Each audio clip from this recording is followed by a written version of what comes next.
Hi, I'm James Ballantyne and I'm the Managing Director of Ballantyne Lawyers. Today we're joined by Alyssa Holloway, who has just returned to work after maternity leave. Welcome back, Alyssa. Thank you. All Thanks, went James. Well? Yep. How is Raya?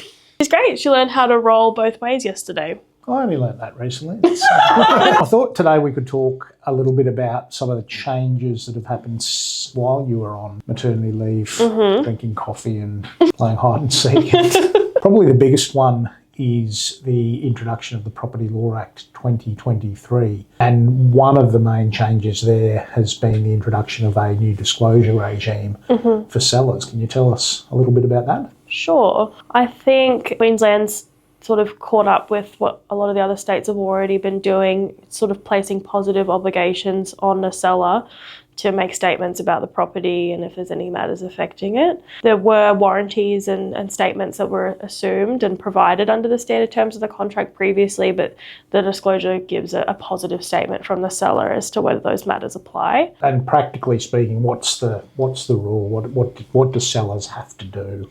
Essentially, the seller disclosure, if anyone's ever sold in a body corporate, there's a body corporate disclosure. Similarly to that, there needs to be a seller signed Form 2 disclosure statement. It's a specific form. It's a specific form. It's essentially a series of tick boxes of some information that you need to fill in regarding rates, water, most recent bills, body corporate levies if those are applicable to the property. There's a series of searches that have to be provided with them. Those are your title search, Department of Transport and Main Roads, plan image, contaminated land, and if there is any dealings on title, then searches of those as well.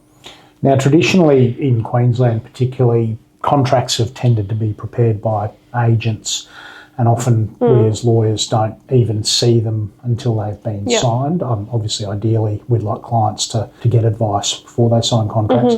What are we finding now that the disclosure regime's been in place for a couple of months? What are we finding and seeing in relation to the preparation of those documents for sellers? I do think because it's so new that agents are a little bit more hesitant. What we're seeing is they often are saying to have their solicitors prepare them. We're seeing a lot more pre-contract engagement. And if a seller disclosure hasn't been prepared, then that's a stage where the contract wouldn't have been signed. So it gives us an opportunity to look at that as well when we're preparing the disclosure for clients. But even if we're not preparing the disclosure, we should at least be looking at it to make sure it's been done correctly. Okay, and what are the consequences if it's not done correctly or not done at all or only partially completed? Potentially a termination right for the buyer, and it's not something that you can contract out of or ask for them to waive that right. It's a right under the legislation, so there's no moving around it. So it's probably a good idea that you make sure that that disclosure is prepared properly. Yes, it's a very easy phone call to make to us to make sure that it's all done correctly, otherwise you risk losing your contract.